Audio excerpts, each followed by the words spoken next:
Hello, and welcome to an intro to Anthro with two humans. I'm human number one, John McCray. And I'm human number two, John Lehr. And this is the podcast where we reassess what it means to be human. And the title of today's episode is Otzi, Brad, Juanita, and Pete, Hollywood A-listers and the celebrity mummies of archaeology. Yeah. So we're going to be talking about mummies. Yes. Yeah. But before we do, there's a point of business. We were a few days late this week. Yes. And it's all my fault. It is. And I take 100% responsibility. I've been on tour doing comedy, doing this crazy two-person improv. I hate to call it an improv show because people, that connotes some crazy stuff for people, mostly bad. But anyway, I've been doing this show, and you and I had organized it where I would do it from New York, the last city of my tour, and we did, and we pulled it off. I had the microphone. I even found a recording studio. At the theater complex that I was at. It was perfect. It was all folding into place. Yeah. And then we did our show, and it all of a sudden crashed and we lost everything. Right. we had like a very small window because you also teach. You teach when you're there. Yeah, that's a big part. We do a show and then we also do like a master class. Right. To show people how we do what we do. So it's fun as hell. I've really enjoyed it. But yes, it leaves very little me time. So we had scheduled it in. There was a tight envelope of like 2 hours. Yep. And you had to do it from the theater. That place you were recording from was in the theater. I know. And so then we started doing it just so everyone knows we weren't taking a day off or anything. Right. And it crashed. Yeah. Yes. And it was and I've been going back and forth with Zencastr, who is the company we use to record our who I like a lot. And by the way, their customer service has been really good. Really? That's good. Incredibly responsive, and but we can't find it. They tried, but there's no. It's gone. And I think it happened on my side because the Wi-Fi just was not good. Right. Yeah, you were back. It was like in a break room or something because there was a sink and there was a fridge. Yeah, and they had turned it into a little podcast studio. This theater, and they had Wi-Fi and everything. But I think we were just trying to do it when New York, everybody was trying to watch their porn or their Netflix or whatever. Sunday afternoon, it was like New York City. It was Mother's Day. Yeah. And everybody was probably just exhausted from dealing with their Mother's Day stuff. Yeah. And just wanted to get on to the old IG, the Instagram, and or whatever they were doing. Anyway, they ate up all the bandwidth and we got screwed. So my apologies to our listening audience. And my apologies to you, Professor McCray, because you do so much to prepare for this. And I am in charge of the tech side and I dropped the ball. Well, I think we tried it 2 or 3 times because we started up again to do it again. And then it crashed again. It crashed again. And then by the third time, I couldn't remember what we had discussed and what we hadn't discussed. Yeah, it was horrible. The whole thing. It was a fail. It was a complete and utter failure. And it really, this whole week has been very difficult. It's been very exciting, but it's been a lot of it just seems like I'm grinding a little bit, it's just been that kind of a week. So anyway, it's good to be with you in the friendly confines of Intro to Anthro. And, look, we've had a rehearsal. We had a dress rehearsal. Yeah. Now we're opening the curtain, opening night. Here we go. All right, here we go. And lights up. All right, so John, so back to this week's episode. The title is Otzi, Brad, Juanita, and Pete.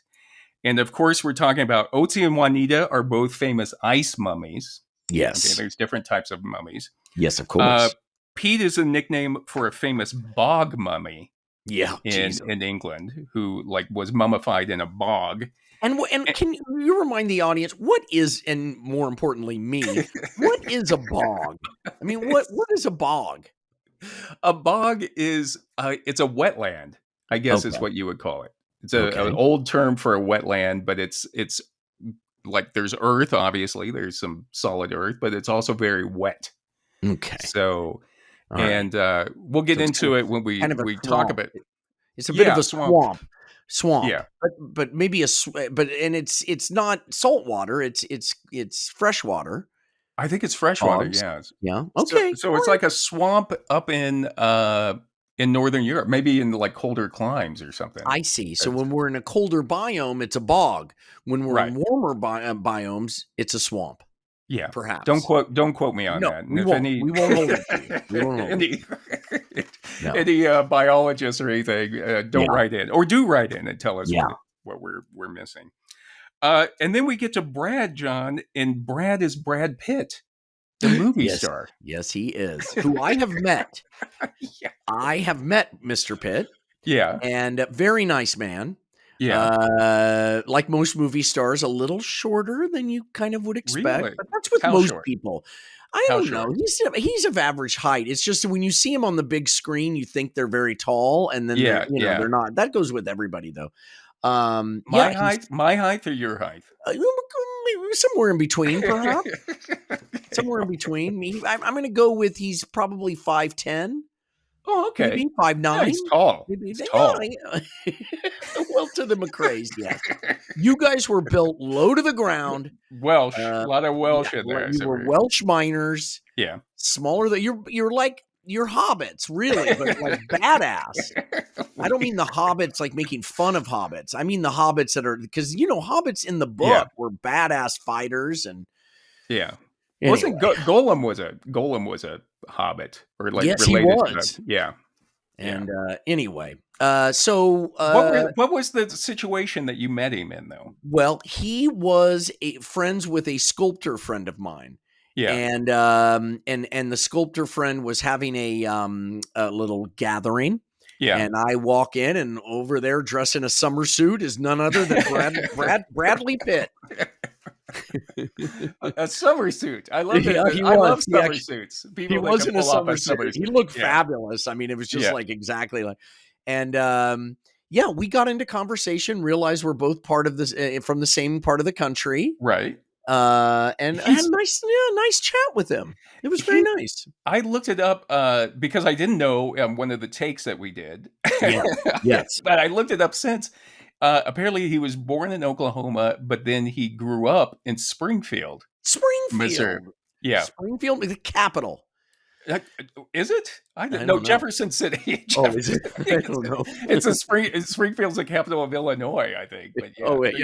So you're right. You're right. And I'm in Illinois right now doing this podcast, so that's where it all comes back. My tour has been elongated because my aunt passed away. My Aunt Catherine, who I'd like to dedicate this episode to, wonderful woman. She was in her 90s. She had a great life. Died in her sleep. So. But I'm going to the funeral, so I'm staying an extra day in Chicago and then flying to Kansas City. And where is the funeral in Kansas City, or is it down in El Dorado? It's in Kansas City. Kansas City, yeah. And I'm going to go to check out the new barbecue that everybody's talking about in Kansas City, Q39. I've heard of that. I know. I'm going to give a full report. Okay, please. Both Professor McCray and I are both from Kansas City. And we are barbecue fanatics. As you are when you grow up in Kansas City. You like the Chiefs and you like barbecue. Yeah, those are the two things. And people who live or have stayed in Kansas City or are in Kansas City right now, you're probably like, Q39, that's been around forever. Yeah. And it's like, yes, but we haven't been there. That's right. It's new to us. It's new to us. And I hope you don't mind, but I'm going to use the petty cash from the show to eat some barbecue, but I'll do a review. And please post it. The show's going to pay for it. My Uber there and back and my barbecue. Holy crap. What else are we paying for? I don't know. That petty cash, there's not much in that. I might get a nice cigar after the barbecue. Well, I feel as though I've met your aunt. I know I've met some of your Oh, yeah, you've aunts. met Catherine for sure. Yeah. Yeah, you met her. At She some was event. low-key funny. All the Lehrs are funny. The Yeah. McCrays too. Yeah, just a wonderful woman. She raised 4 kids essentially on her own, Is she and, related to Gar? Is she related? no, that's my Okay. Aunt Sandra. I mean, they Okay. are related, but, Yeah. yeah. I have a big family, but now that my dad was with 7 brothers and sisters, and now Whew. it's down to 1. My Oh, uncle David is the only one left, and he'll be there, and that's really the main reason I'm yeah. going. I want to see him. And I know I've met him before Oh on a yeah, few times. he's the Yeah. funniest of all of them.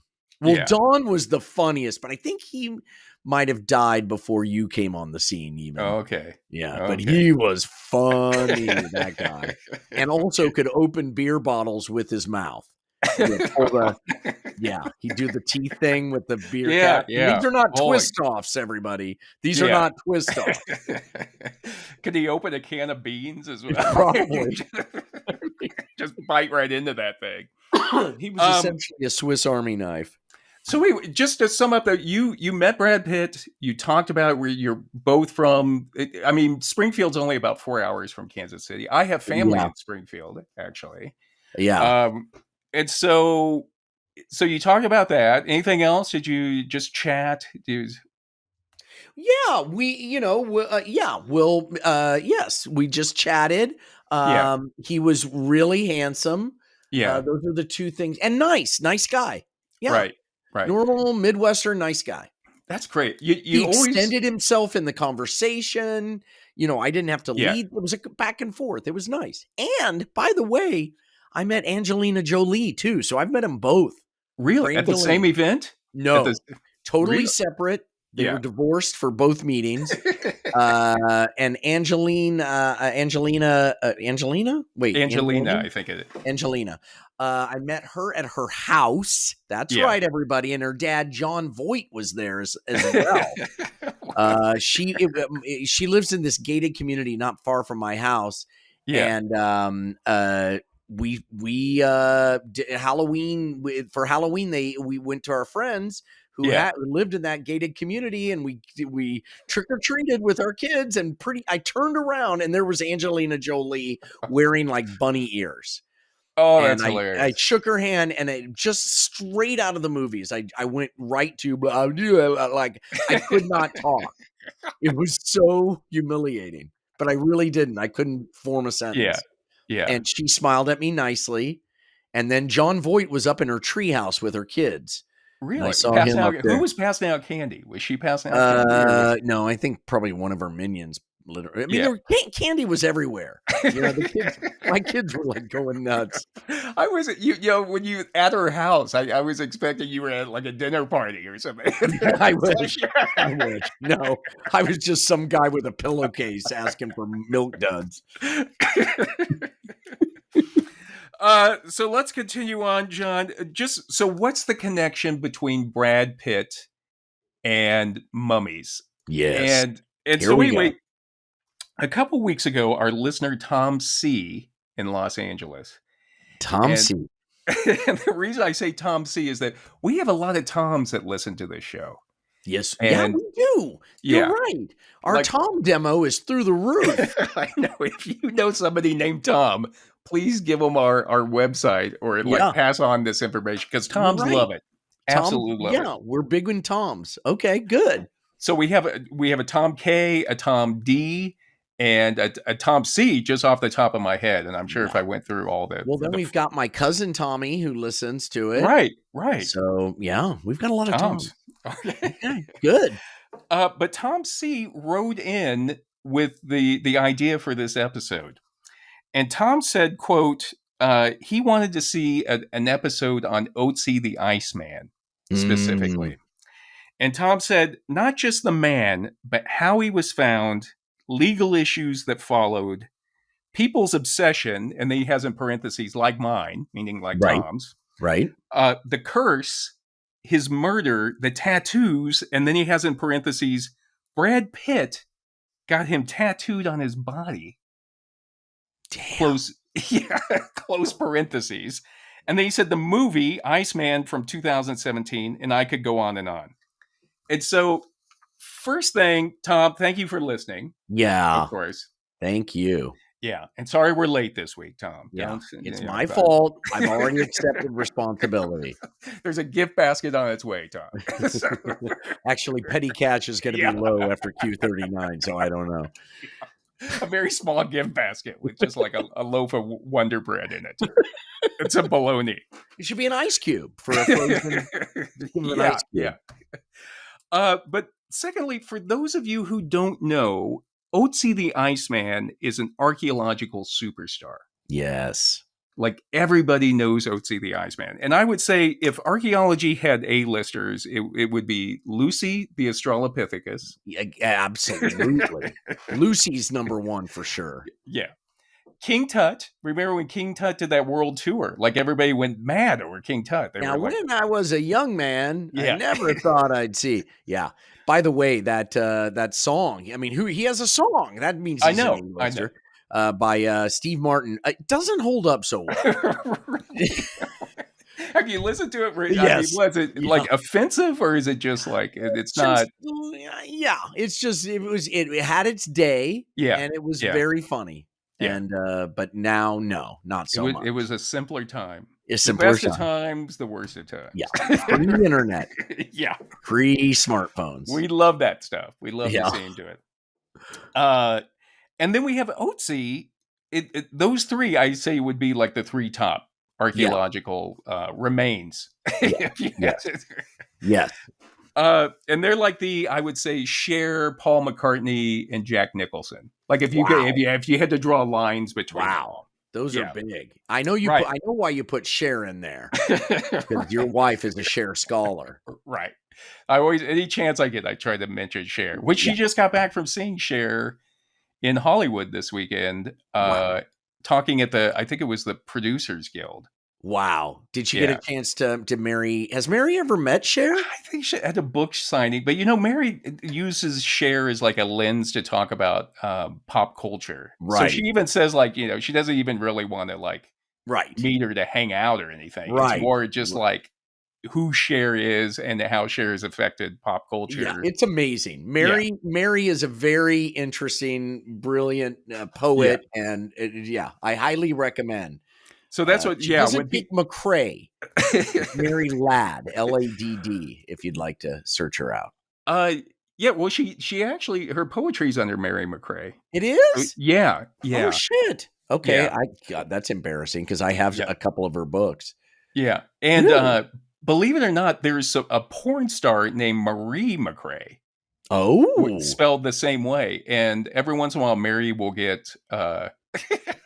she'll get a bunch of followers of her poetry site, and it's obviously these guys aren't they got the wrong they got the wrong one. I don't know. If she gets 100, maybe one will stick around. Maybe there's a you never know. Yeah, cast a wide net. Cast a wide net. But it's very funny. It comes through in waves. Like somehow they just don't even look. Whatever Mary McCray, Marie McCray, whatever comes up first, they're followers. Well, if you're into porn, you're moving quick. You're not reading.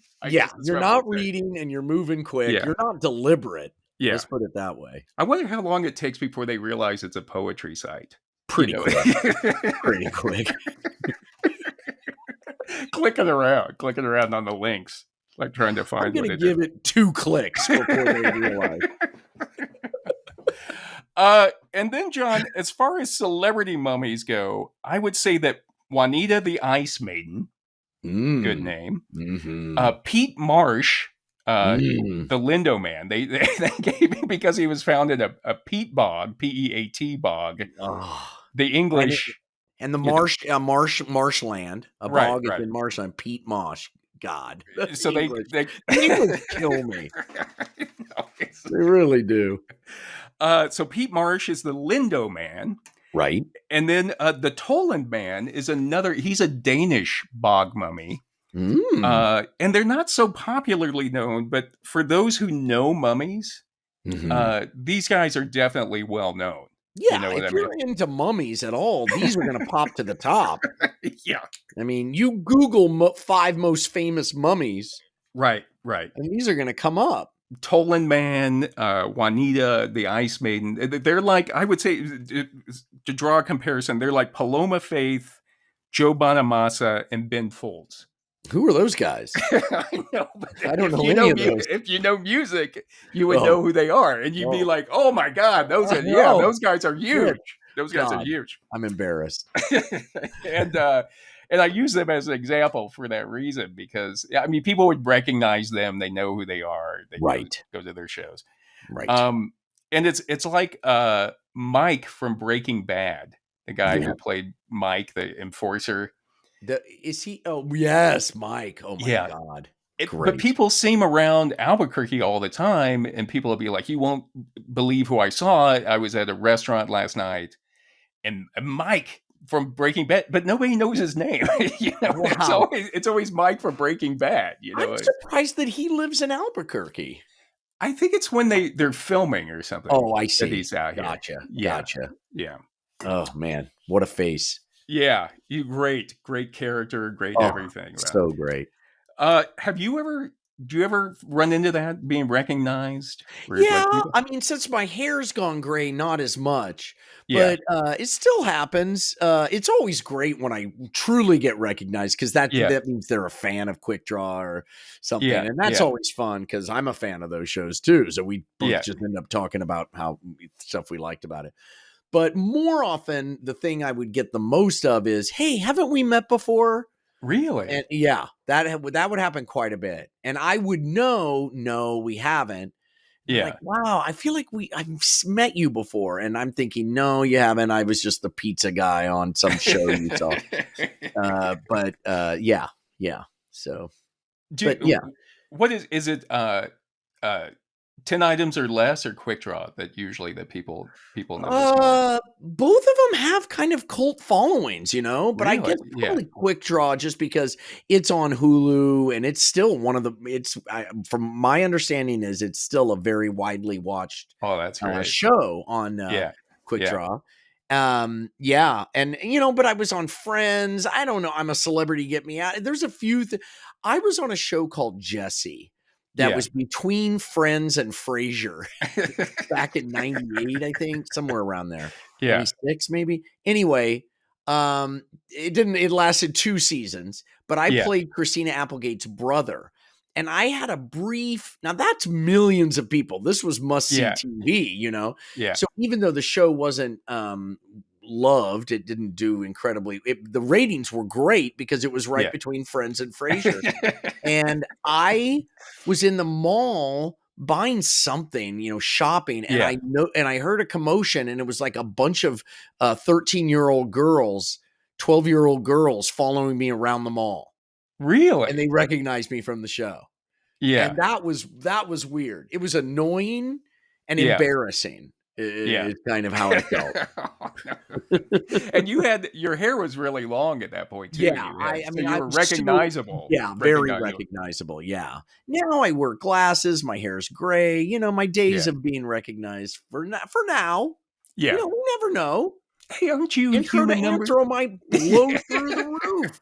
Aren't you human number 2? Yeah, exactly.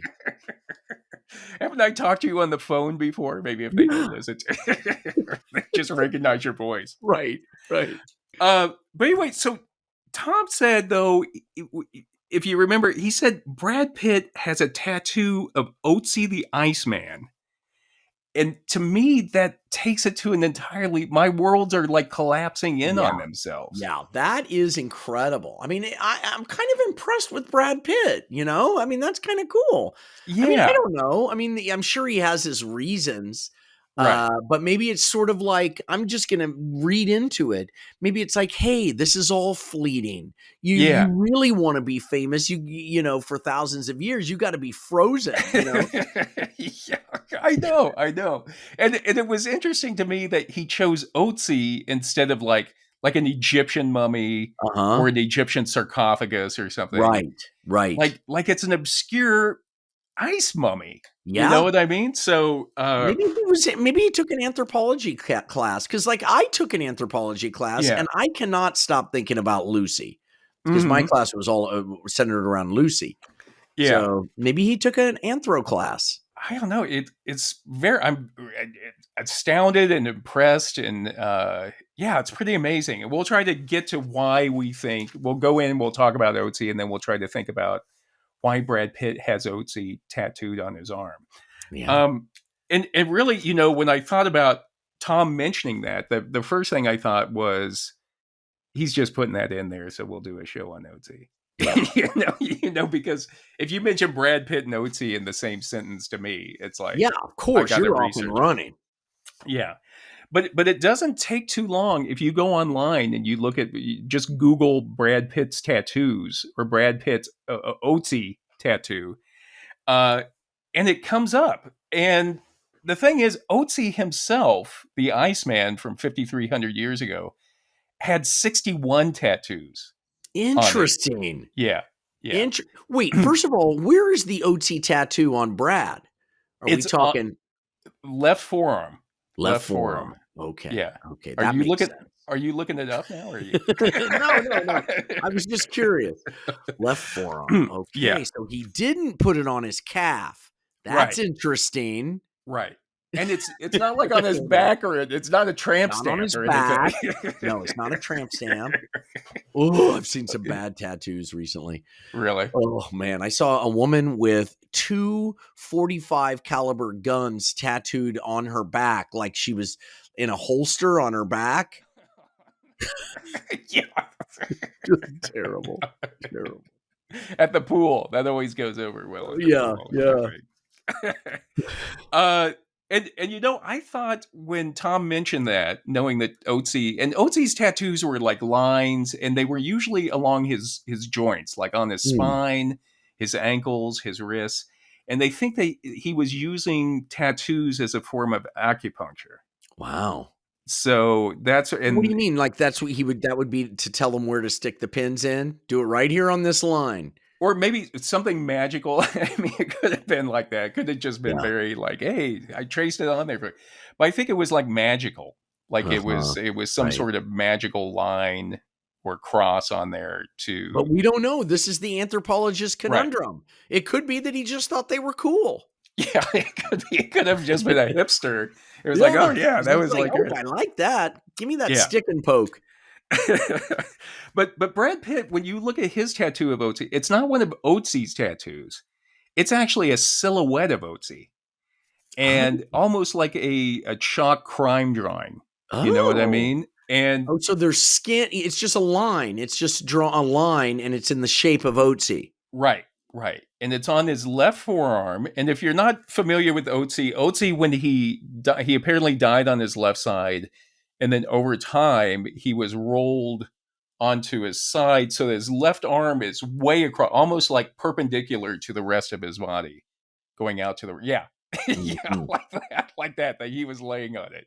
And it kind of looks like you had caught him in the end of a golf swing or something. You know what I mean? It's like way out there. Right. Yeah.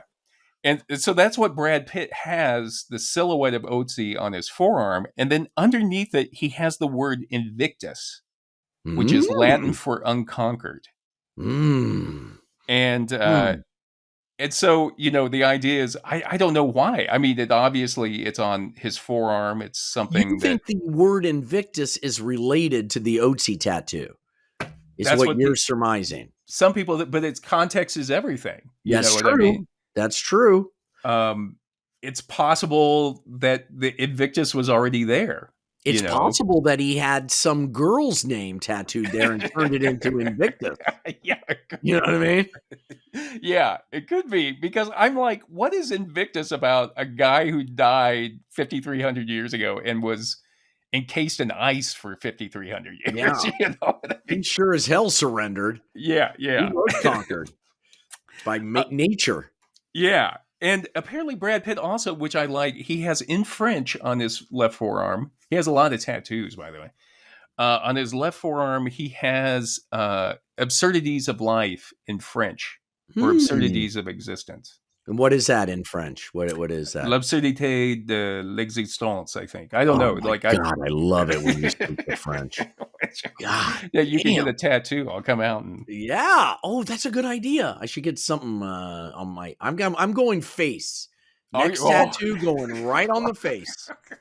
Our logo. I was thinking we should get our logo from the show Tattooed on my face. on your face. Yeah, I was gonna say back or chest, but yeah, let's No, do your face. no. Everybody's doing it on their face now. On All your about the face. intro to Anthro on your. We have a code as well. You could put up there like a QR code that. Oh, that's good. Hey, just scan my forehead. But as I was, when Tom wrote that in, and I looked it up, I was thinking, Otzi's made it. As far as mummies go, when you get like one of the top actors in the world, Yeah, tattooing you on their forearm. He didn't tattoo our names. He didn't tattoo our drawings. Yeah.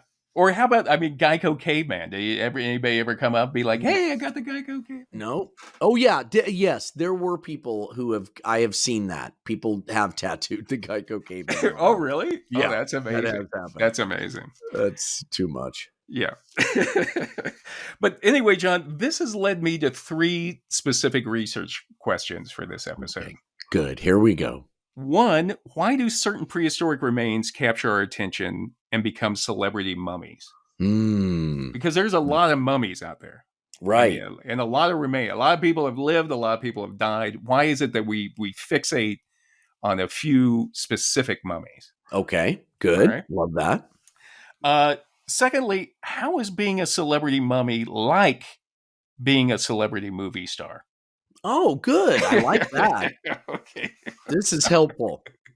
Yeah, I was thinking maybe it is like Hollywood that, maybe you have to have the it factor, some really good publicity, a cool nickname, like, right place, right time. Right. It's all chance you get found.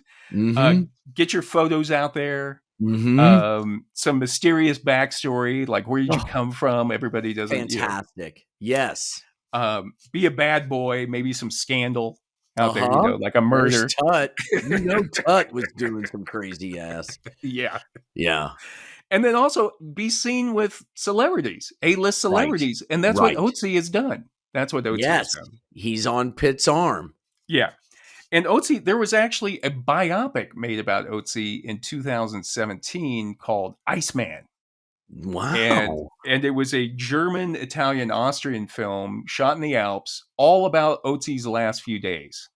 Really? That's cool. Is it a good movie? It's very, especially if you're into prehistoric cinema, which I am. You've watched it.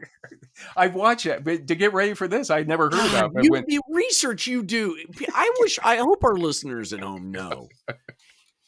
Professor McCray reads books. This is not a half-assed approach. Right. So when his partner screws up a record, it's a big deal. I had to move on to the research for the next episode. And that's how I like it. But I knew when Tom mentioned... You want to give a deep tease on the next episode? ESP? Oh, ESP. So tune in. We're late this time, but tune in for the next one because we're doing what ESP. A bounce back. Love it. Yeah. Sorry. Anyway, please continue. But anyway, when Tom mentioned it, it's like, I got to watch it because, if it comes up or somebody asks me about it, I got to know what the show was. So I watch it, and it's a beautiful film. Jürgen Vogel, who is a German actor, plays Otzi, and they've come up with like a prehistoric language. Wow. And it's almost like a Western. People have compared it to a Western revenge story. That's all I'm going to say. But leads up to when Otzi was finally killed alone up in the mountains. We know we know the end of the movie. We know how it ends. And they actually start out with, they even say like there's some titles that come up like, this is a story of Otzi who was found in the Alps in 1991. Yeah. Neat. Okay. And then 3, John, our third research question is, why does Brad Pitt have Otzi tattooed on his forearm? Okay. So those are the things we're going to be looking at as we do this. Okay. And Tom, I think you've come to the right people. Yes. Obviously, I'm an anthropologist. Mm-hmm. I'm the Professor Geico caveman. Professor Lehr is an actor in Hollywood who also has tattoos. You also Yes, have I tattoos. do. I have 2 tattoos. Yeah. I have one that says Ed, capital E, capital D. It's on my belt line. And it was a theater company. Yeah, you got to explain. A drunken evening. This is pre-cool tattoos. Like I went to a place where sailors got tattooed, and we were just really drunk. And anyway, so I've got that. Why the belt line? Why the belt line? I don't know. I don't know any part of it. None of it makes sense. Not you one could part have got of it. On. You could have got it on your knuckles or something like Ozzy. Thank God I wasn't that drunk. Although, but it's pretty small. You know, it's about the letters are about what, like 1/2 inch, 3/4 inch tall. How is it when you in a new relationship and you take it up a level and things get intimate? Well, I've been married for 20 odd years, and she knows about it. But prior, not great. Nobody really nobody's fallen in love with it. Nobody's like, oh, I love it. No, And then I was arrested and spent the night in county jail. And you have to they list your tattoos on your rap sheet. And I said it was Ed, and all the other gangbangers in the drunk tank were looking at me like, you idiot. And you're like really quiet, like Ed. Yeah, I was like, Ed. What? Ed? Like E-D? Edward? Yes, Edward? Like Edward? Oh my God. I gotta see this. Where is it? On my belt line. Oh my God. What is And then I have another tattoo on my left tricep area, inner bicep area, that I did with my daughter. When she turned 16, we both got matching tattoos, and it's a little figure she drew. Nice. That's inspired by the Talking Heads Little Creatures album. Little Creatures? Both same location? Both got same location. Hers is a little lower. I had to go a little higher, be a little more conservative. Right. I can't just be flashing a tattoo out there. For all the work, the makeup, they'd have to put makeup on it. Yes, although now I realize if you're Brad Pitt, it doesn't matter. They'll work on him all day. Yeah, he's got a lot all over his body. I also found when I was researching this, there's a lot of websites about good tattoos and bad tattoos, and a lot about celebrity tattoos. And I found out the musician Ryan Cabrera has a tattoo of the actor Ryan Gosling on his leg. and Cabrera said that he and his friends play a game called Tattoo Roulette. Oh. And that is where whoever loses, like I don't know how they choose it, but if you lose, then someone else picks a tattoo for you, and you can't look at it until they're done with it. Oh my, that is a terrible, terrible idea. I think the real roulette, Russian roulette, is actually better. That's a better idea. Yeah. Oh, it just like you have to sit in there, and how much you have to be drinking for that? Yes. You know what I mean? Oh, just like more than drinking. You got to be out of your gourd. So somebody picked out Ryan Gosling for him. That's pretty good. I would have done you could have done a lot worse. I know. Could have done a swastika. I mean, you know what I mean? Anything could happen. Oh God, that would be awful. That would be awful. My God. Why did you get your tattoos? Was it just the first memories, one I was in a theater company, and I don't know, we were drunk and the second one I did with my daughter. She brought it up, and I was like, yeah, and I'm glad I did it. It was great. Yeah. It was a great kind of ritual with her. Yeah. And I'm at the age where I don't care what's on my phone. You can put Ryan Gosling on me. I don't give a shit. We should play a tattoo roulette for charity or something. Oh, okay. This sounds awful. Anyway, so let's go on. I was going to say Ed was monumental or momentous for both of our careers. Yes, it was. It was a very important time in our lives and changed us and sent us on a different course. Yeah. So yes, I'm great. And the other one is my daughter. So, you know, I'm good. I'm good. Cool. I've never gotten tattooed. I can't stay interested in anything long enough. I always, Mary says I'm a Gemini. I always lose interest. So I'm always afraid. As soon as I get it, it's like, oh, I'm not into kung fu anymore, or whatever it is. That's true. That's true. It's an interesting experience. It's addictive. It's addictive. Yeah. You get one, then you're like, ooh. Yeah. So. That's what, I see. Once you go, you ever get sleeved up, you got to get sleeved up. Yeah, no. I'd like to see you with a neck tattoo, though. Like a butterfly just across the Adam's apple. Or a hawk. Like I do like a swing. How about a squirrel? A squirrel. You know what? I had a hummingbird hit the glass when I was working today. It scared the hell out of me. Oh, Jesus. And he kept coming in, and he would come through the screen. Wow. And then get stuck in there and couldn't get out. And by the time I got up to try to go help him, he'd get freaked out that I was coming up, and then he'd get take out. Off. Yeah. Wow. Maybe a hummingbird. Maybe that's telling me to get a hummingbird on my... Or just the American flag. Just straight across your neck. Oh, no. That's always good. That's always good. Just wear a turtleneck if you go for a job interview. But before we get into Otzi, John, we need to look at some of these other famous natural mummies. Okay. And I'm not talking about the mummies like the man-made mummies in Egypt. Yeah. I'm talking about all natural. You're talking about mummified people, right? But who weren't like artificially mummified like the Egyptians did. People who just got caught in a situation where they're well preserved. Right. Organic. No preservatives. Yeah, no preservatives. No preservatives. So the Ice Maiden Juanita was found in southern Peru in September 1995 by anthropologist Dr. Johann Reinhard and his assistant Miguel Zarate. She just came up in the feed. Did she really? News feed. Yeah. Interesting. And I'll find out what it was. Spooky. Isn't that weird? Yeah, it's Google just listening in on your conversation to see what you're saying. I know, probably. You know what? Fine. If it helps my life, go for it, Google. I don't give a damn. But in the textbook Archaeology, Colin Renfro and Paul Bond say that between the 15th and 16th centuries, the Inca built a number of ceremonial centers on the highest mountains in their empire. And Juanita was found on Mount Ampato, which is a volcano, and she was found at 20,708 feet.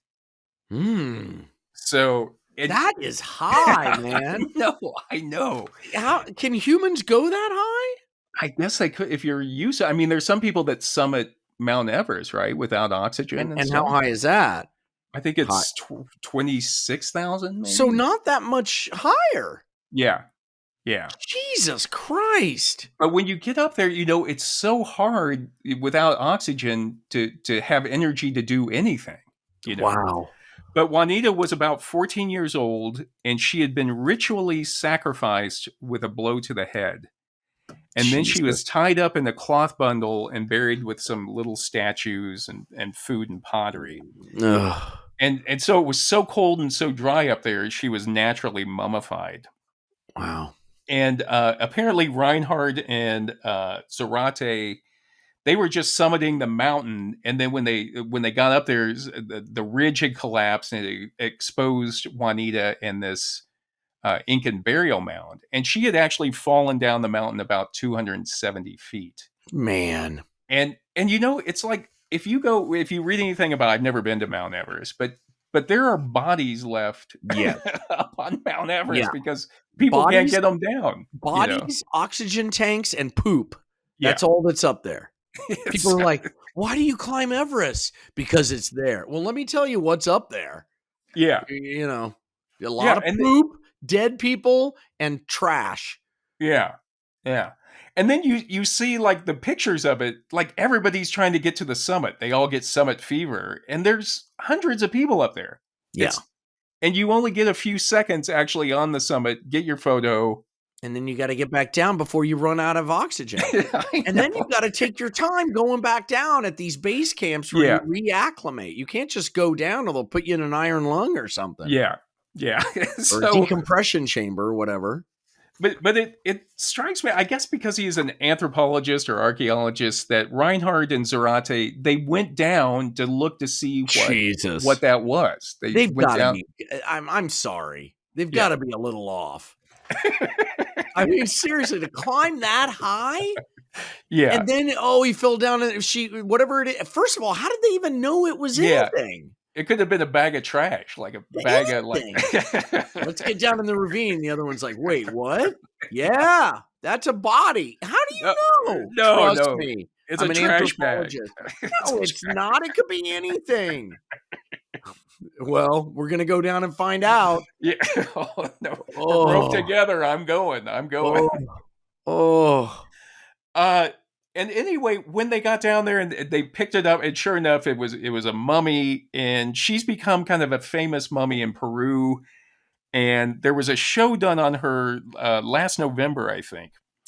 And the show was called Capacocha, Following the Inca Divinities. And an article I read for CNN talked about, they interviewed Dr. Dagmara Socha, who curated the show. And Socha said that Capacocha was a ritual where children and young women were sacrificed to the gods to protect the people from disasters. And analysis had shown on the mummies that they think that the women and children probably chewed coca leaves and drank ayahuasca. Oh, Jesus. To get ready for the... they got them hopped up on coke and then hit him with the ayahuasca. Yeah. Oh, Lord. Yeah. And then kill him. That's a rough experience. Yeah. Jesus. Yeah. Did you ever do ayahuasca? Never. Yeah. Would have.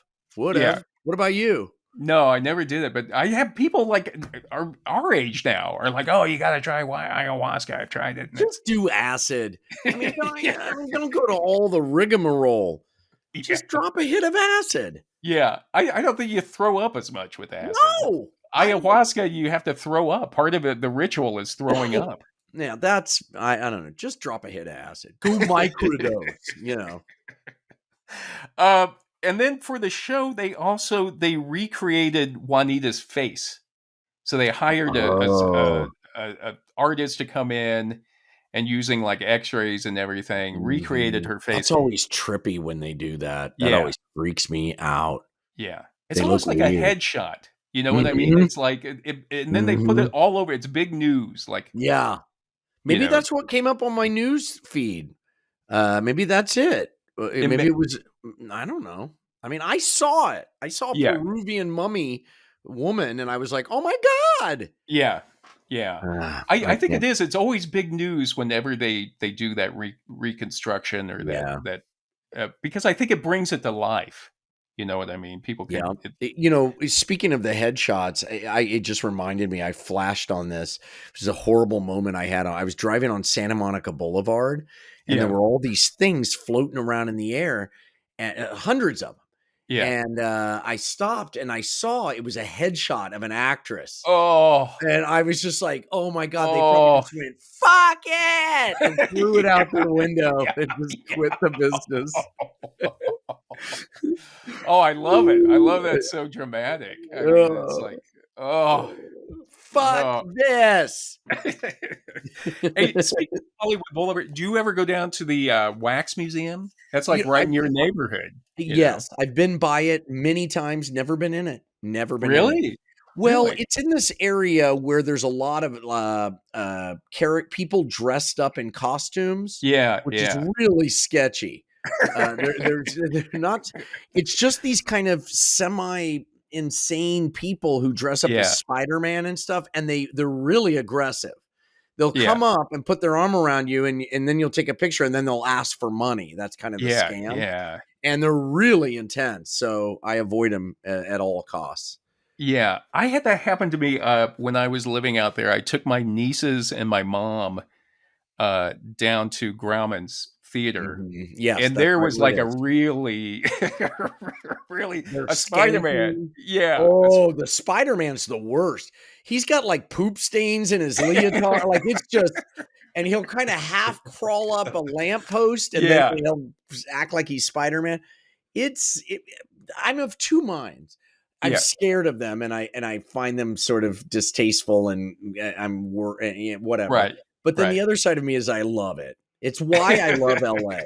Because LA is just a shit show, and I Yeah. just love me a shit show, and I just love that. It's Yeah. just people don't understand. LA is an amazing city, but you have to embrace the total, complete chaos. Yeah. Uh, And the spectrum of like oh, being complete luxury down to like it's got it all. hanging It's on by got your it. nails. You Yeah, know what I mean? exactly. Boulevard of Broken Dreams. It's just so amazing. I remember, like one of my nieces actually was like, I think she was like, Uncle John, I don't think he's wearing underwear. You know? It was just awful. That's the way Yeah. it was. It was. Yep. So John, let's keep moving on. Let's go to our next all natural mummy is the bog bodies of Okay. Europe. Here we go. And these are peat bogs, mummies that are found in peat bogs in Denmark, the Netherlands, Germany, England, and Ireland. And in her book, Miranda Aldhouse-Green, the book's called Bog Bodies Uncovered, Solving Europe's Ancient Mystery. She says that bogs were and are special places, miasmic and fearsome. They hover in the tween space between land and water. They are both and they are neither. So that's talk Wow. about, So that's talk about, so it's like a wetland, but they've always had this kind of, the bog had this ominous atmosphere to it, or this Wow. belief that went with it. And what's interesting about the bog bodies is that all of them, or almost all of them at least, they're always naked and they've always died violent deaths. Ooh. Yeah. Okay. Wow. That's weird. Yeah. Yeah. And What does that Aldhouse, mean? Why? well, they think it's a ritual. Like some people think Ah. that was a ritual, a sacrifice to, I mean, we don't know at So this wait a point. minute. Let me get this straight. The only bodies that have been preserved are ritualized killings? That seems weird It to me. seems, What's going on? I don't know. It seems like it though, does it? I mean, Yes. a lot of these natural mummies were ritualized killings.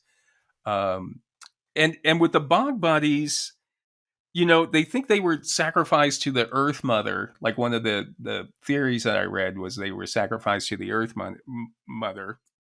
But Aldhouse says that the vegetation in a bog doesn't decay, for example. Okay. And she notes that there's a particular bog moss called sphagnum, which has tanning properties. So, and it also acts as a preservative. And Wow. that's the reason why the bog bodies, they're always deep brown color. Ooh, wow. And their hair usually is red, even Oh, though that's just the wow. way of being like tan, almost like tanning leather I or see. something. I Yeah. see. Wow. And the other thing that happens, Joshua Levine, in an article called Europe's Famed Bog Bodies Are Starting to Reveal Their Secrets, he says that when sphagnum moss dies, it releases a carbohydrate polymer called sphagnum, and that binds nitrogen and halts growth of bacteria and further mummifies the corpse. The other thing that sphagnum does is it extracts calcium from the bodies, meaning their bones. Weird. So when the bog bodies are found, they look like squished rubber dolls. Ooh, gross. Yeah.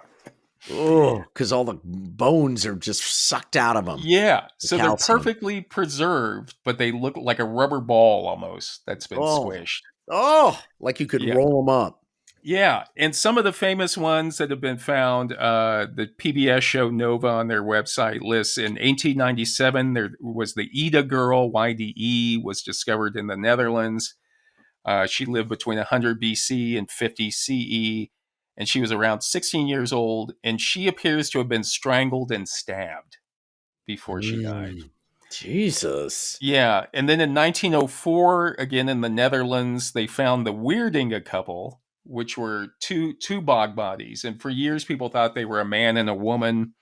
Then they realized that they were two men, Hmm. And they don't know if the reason why they were both buried together, but one of them had a horrible chest wound. Oh my God. Yeah. And then the most famous one, probably from Denmark in 1950, they found the Tolen Man. And they think he lived around 400 to 300 BC. And the reason people love him is he has a very peaceful look on his face. Oh, that's Almost like nice. he went to sleep. Yeah. Uh-huh. So maybe he was poisoned, we think, or what? No. Well, well, he's naked except for a cap, but he also has a noose around his neck. Oh, Jesus. Yeah. So, Oh, God. Why did they leave his cap on? I don't know. All right, you can keep the cap. I'm cold. What? No, he's supposed to be naked. Let him keep the cap. Jesus, who cares? We're going to hang him. He's cold. Just leave him alone. Look at him. He loves that cap. It'd be like us being like if somebody keep your socks on. Yeah. And I would appreciate that. I like having my socks on. Really? Yeah, don't you? I mean, it's just so comfy to have socks on, I think. Are you, when you get buried, you want to be buried in a suit? Or you naked? Like you're taking a nap or something? Maybe a Spider-Man outfit like that guy. I don't know. I wouldn't mind having all the calcium sucked out of me and just rolled up. You know? No, I was Levine in his article. He describes a Tolen Man as being tanned, a deep chestnut. His body appeared rubbery and deflated. Wow. And I was thinking to myself, tanned, rubbery, and deflated is if I had to choose 3 words to describe my experience in Hollywood. Tanned, rubbery, and deflated. I mean, I would get the Tolen Man tattooed on my arm. Yeah, you're right. You're right. And then in 1984, John, near Manchester, England, they found the Lindo Man, who we met, who's nicknamed Pete Marsh. Yeah, Pete Marsh. And they think he lived between 100 BC and 100 CE. He was in his 20s, and Nova says, quote, his death was far worse than a simple execution. He was struck on the head, had his throat cut, and was throttled with a rope made of animal sinew, perhaps to increase the bleeding, before being thrown face down into a watery bog. Jesus Christ! Wow! So that's and him. I think they found. People go out and they cut peat out on the bog. So you're out there with. Why do they do that? You can use it as if you dry it out, you can use it for fuel and burn it. Okay. And just there's like no firewood. trees out there. Yeah. I see. And so I think what happened with him, people had been out there and they had already like cut through his legs and stuff and like burned his legs before they realized that there was a body out there. Like somebody was like, hey, what is this thing? It's not burning too well. And so, John, now we get to Otzi, the man of the hour. Otzi, this is your life. Who's probably the most famous natural mummy. And in 1991, 2 hikers discovered his body in the Otzi Valley in the Alps, near the border of Austria and Italy. Okay. And it was so close, in fact, to the border that originally when they saw it, they thought it was a recent, or at least within the last few decades, body that had been discovered up there. Really? Yeah, because that summer of 1991, they had already found like 5 other bodies from the last 60 years had come out of the glacier. So when they saw Otzi, they thought, oh, this is just another, maybe 50 years old or something. But then when they realized, they went back and they measured where he was. And like originally the rescue teams had come up from Austria. They realized he was like 300 feet on the Italian side of the border. So the Austrians originally recovered his body, took it to Innsbruck, but then it became the property of the Italians, and then he was sent back. And then forget about it. They never saw him again. The Italians. They left him at the airport or something. Who knows? But anyway, but now he's in Bolzano, Italy. He has like his own special room, and he gets 300,000 visitors a year. He's like a celebrity. Wow. Yeah. Wow. And people can come in and you could see all the artifacts that were found with him, but also they have to keep him in a refrigerated room. And there's a glass that you can go up to and look at him just laying in there. So, and then in the book, The Man in the Ice, Conrad Spindler, who was like the first anthropologist to take a look at Otzi once he was recovered, he says that a German couple named Helmut and Erika Simon had been hiking in the Alps, and they were on their way back, and it usually says on the way back to the car park. And what they did is there was a stream that was overflowing in like a little gully, so they got off the beaten path, and it's out in the middle of nowhere. Okay, like when you see photos of it, it is remote. And they happened to look down, and when they looked down in the gully, they found a torso and a head sticking out of the water. Jesus. Yeah. And Helmut Simon told Spindler, quote, "From a distance of 8 or 10 meters, we suddenly saw something brown sticking out of the ice. Our first thought was that it was rubbish, perhaps a doll." Why there would be a doll up at like... Yeah. Because by now there's plenty of litter even in the high mountains. As we came closer, Erika said, "But it's a man." So that was... Jesus, Erika. Yeah. She really picked it out. I know. She knew it. And so, again, when they first found it, nobody thought he was 5,300 years old. You know, they thought it was all just a recent guy. So they were up there and they were they did a lot of damage to him because when the rescue team first went up, he was still frozen, like half frozen in the water. So they used a pneumatic drill to try to get him out.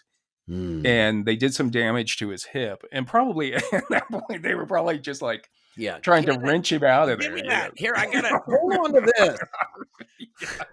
Grab my waist. Pull on my waist. I got his arm. You know. Oh, my God. Another thing interesting is the famous mountain climber Reinhold Messner happened to be in that area at the time.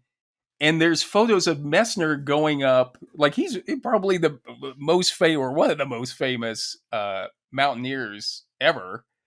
And Messner went up there and got his picture taken. There's photos of Otzi hanging out with Messner. Leave him there. Leave him there. I'm coming up. And just coming back to Ben Folds, there's the band Ben Folds has an album called The Unauthorized Biography of Reinhold Messner.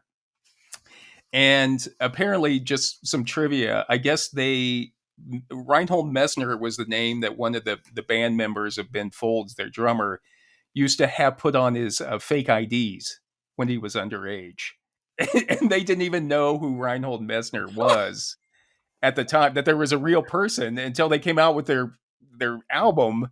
And somebody was like, "Oh, that's cool that you did it under the famous mountaineer." And they're like, "What mountaineer?" But I guess Reinhold Messner was coincidence. Yeah, he was cool about it. But there's apparently in the liner notes of that album, there's like a thank you to Reinhold Messner for being so patient and understand. But anyway, Otzi within a few minutes, a day is already hanging out with some of the most famous people. Wow. Wow. Right out of the gate. Yeah. Wow.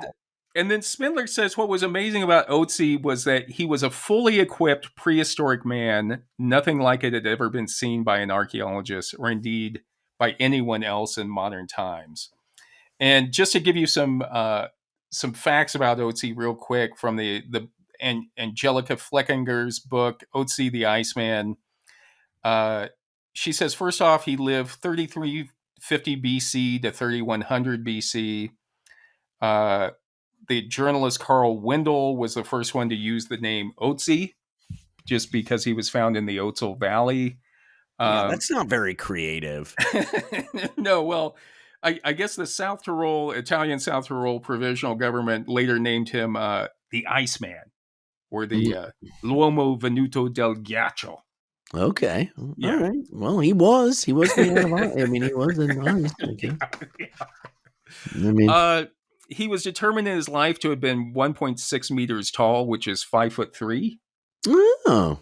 He was approximately 110 pounds. And shorter and less weight than Brad Pitt. Yeah, me too. He's shorter than me. I'd shove that shrimp around if I ever saw him. Hey, Otzi, where's your lunch money? His shoe size was 7.5 for people who are keeping track. Tough to get those 7.5 in men's. That's right. Tough. His eyeballs had dried out, and when he was first examined, they thought his genitals were missing. Oh my God! Yeah, but then once he warmed up or something, he plopped out. they were still there. What did they do to this poor guy? My God! I know. Oh. I was thinking that would be me. Like, if I was thinking the same thing. I'm going to get caught and frozen in some bog, and people are going to pull out my genitals. It's like, look, his genitals are missing. And they'd be like, no, wait, they're there. Your finger up there. Feel this. Here, grab that and pull. They're there. They're just small. Just small. Look, his testicle. I found it. They think he was in his late 40s, which was old for the time. Okay. He had a lot of tooth decay, and they think that's from eating stone ground corn with grit in it.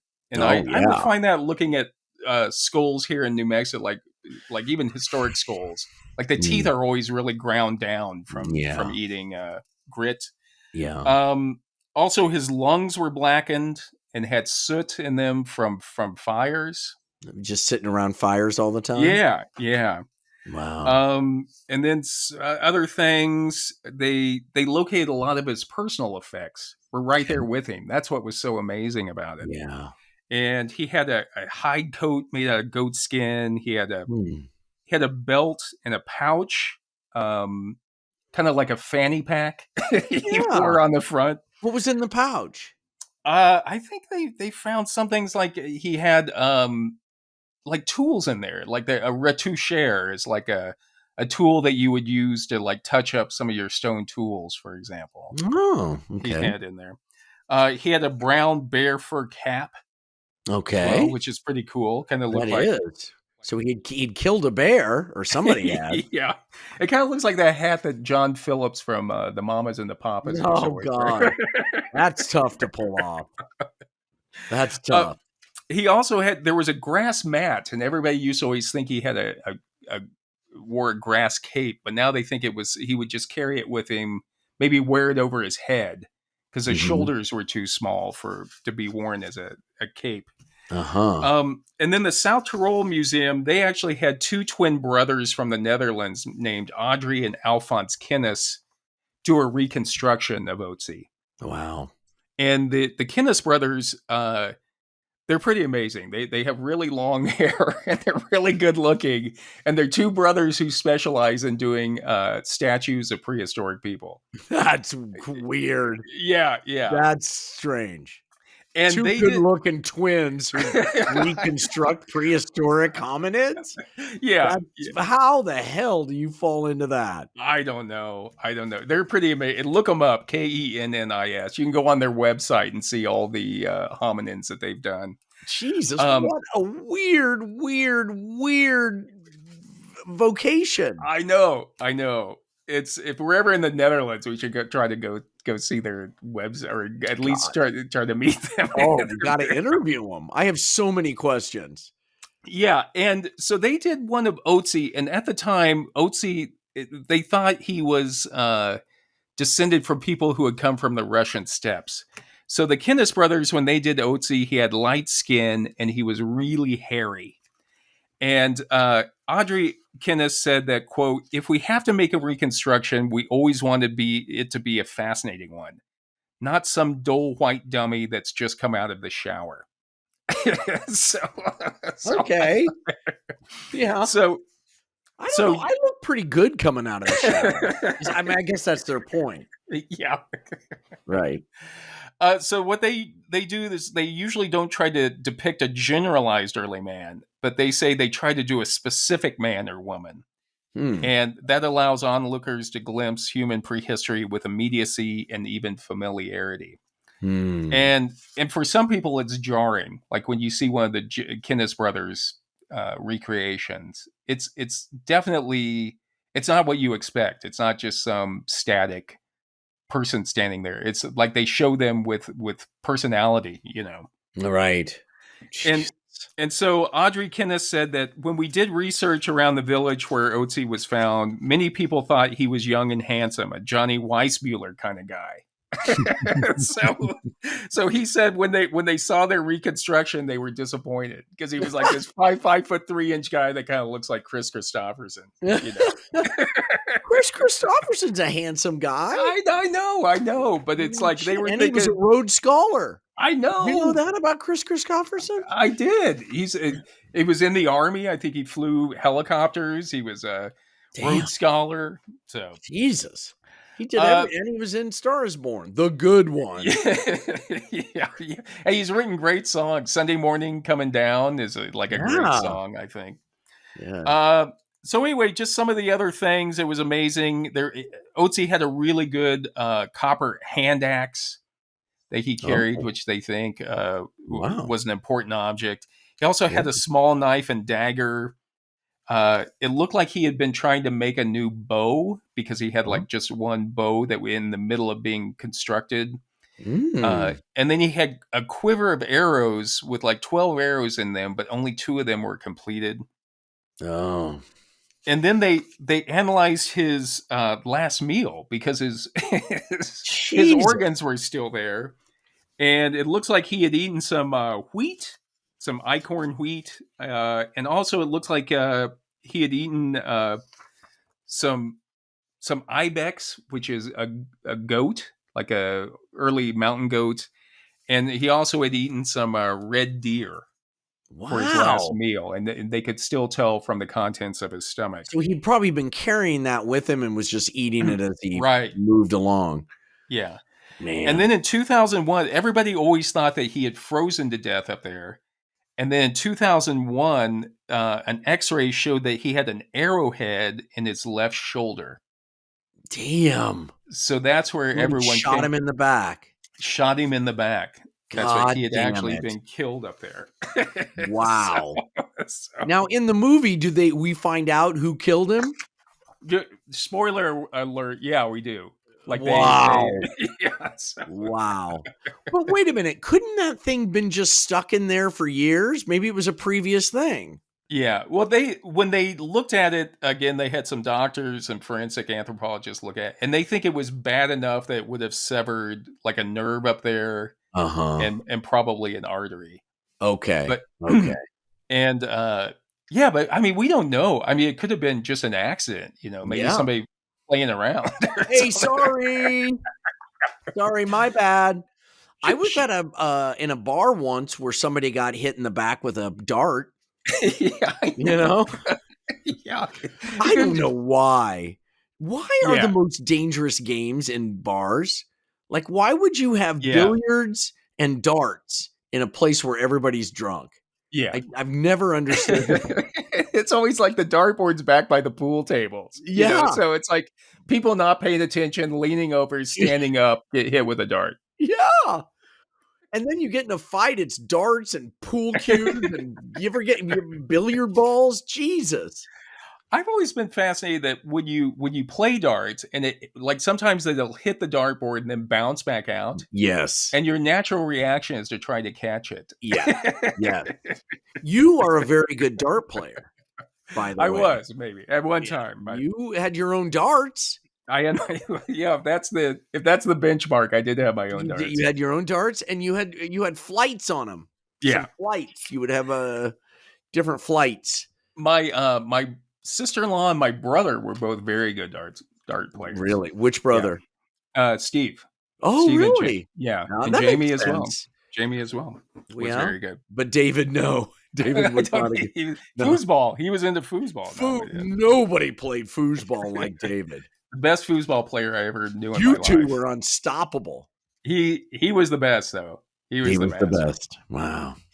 But just real quick, John, some interesting new information about Otzi that came out last August.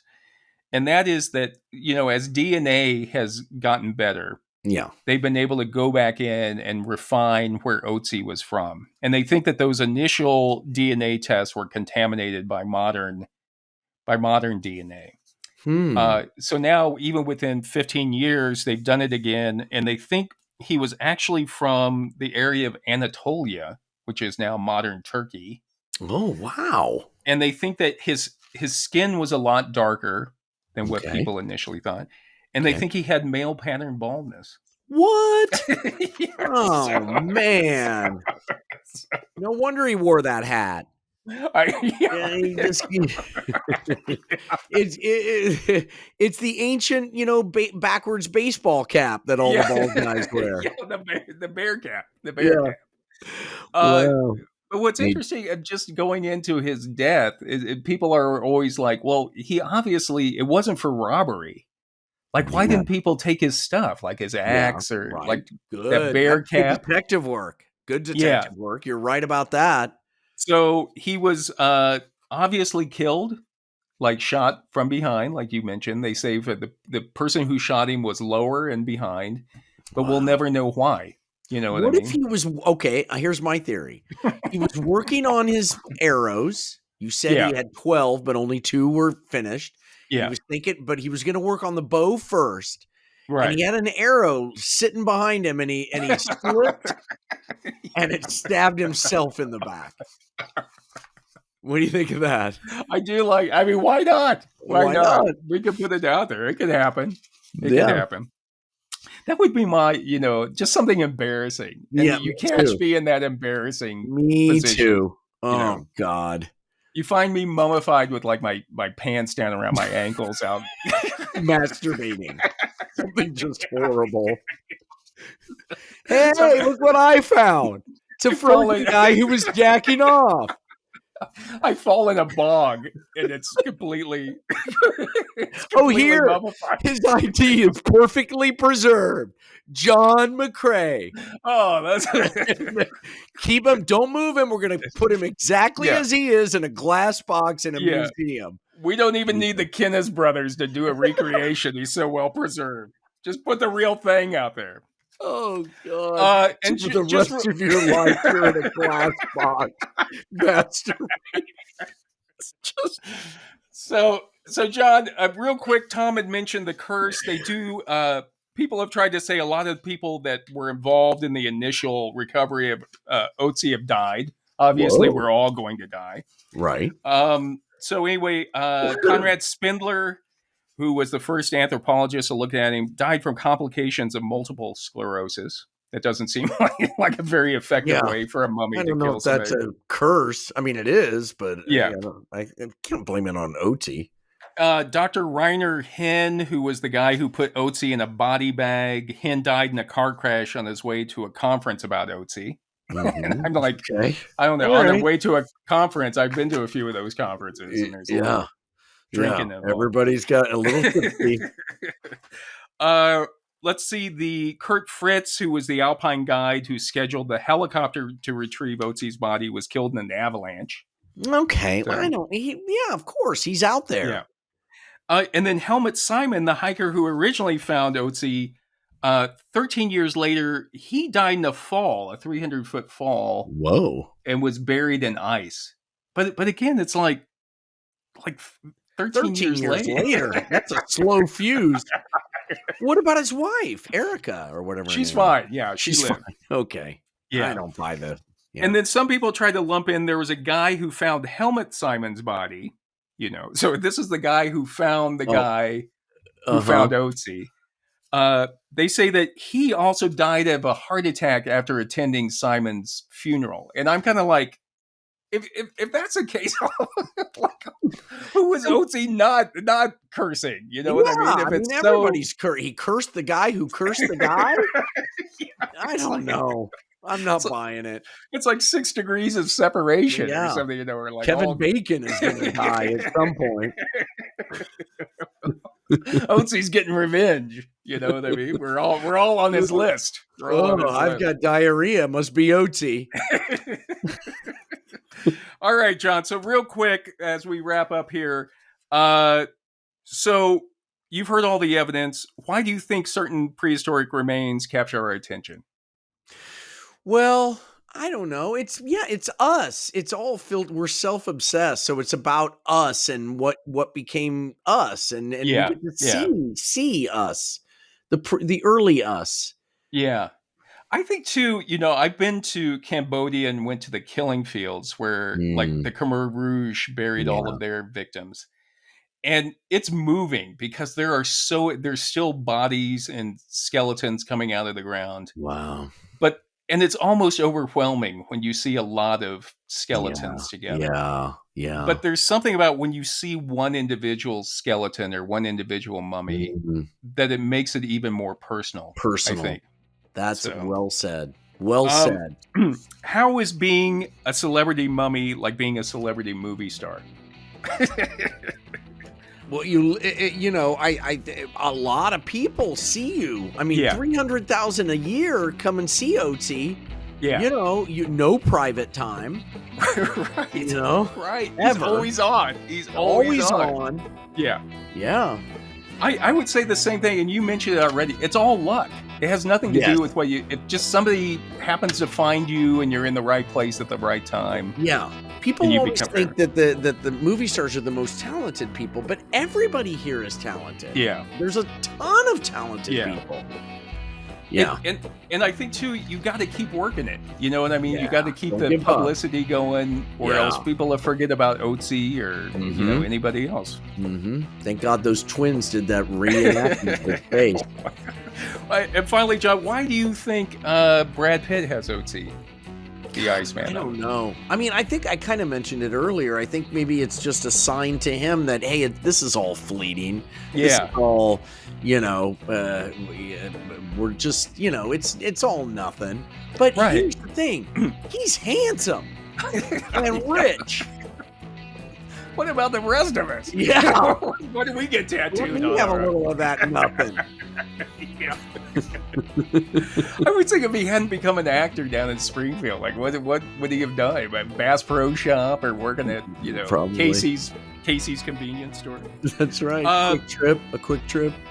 The other thing I was thinking is like maybe he played tattoo roulette. Oh my God. But what an obscure one to, you know what I mean? That's crazy. Yeah, with some archaeologist or something, maybe. Yes. And finally, John, just real quick, who would you rather? Otzi, the Tolan Man, or Brad Pitt? Oh man, I would probably have sex with, let's see, Otzi the Tolan Man or Brad Pitt. I'm gonna go with Otzi. Really? I don't know why. Just in that hat, that's kind of sexy. Yeah. Yeah. All right. Yeah. Anything else? No, I guess that's it. I'm just trying to think. Yeah, I mean the hat. I think the hat would be the thing for me. It's kind of a turn on. I like a hottie in a hat.